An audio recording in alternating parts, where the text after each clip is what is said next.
عايزاكي تقولي لي انت بتاخدي مصروف كام من بابا؟ في اليوم ولا في الشهر؟ قولي ده وده.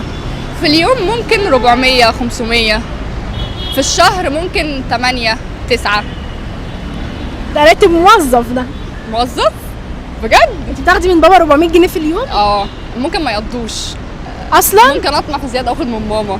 ليه هو بابا بيشتغل قلبي ايه؟ ممكن انضف لك البيت. انت بقى من النوع ده؟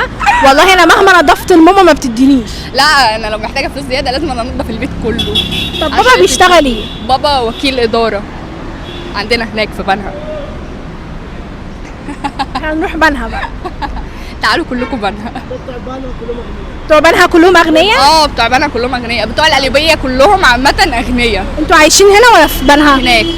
يعني انتوا جايين اجازه القاهره؟ طب انتوا هناك عايشين في فيلا ولا في شقه؟ لا في بيت عادي.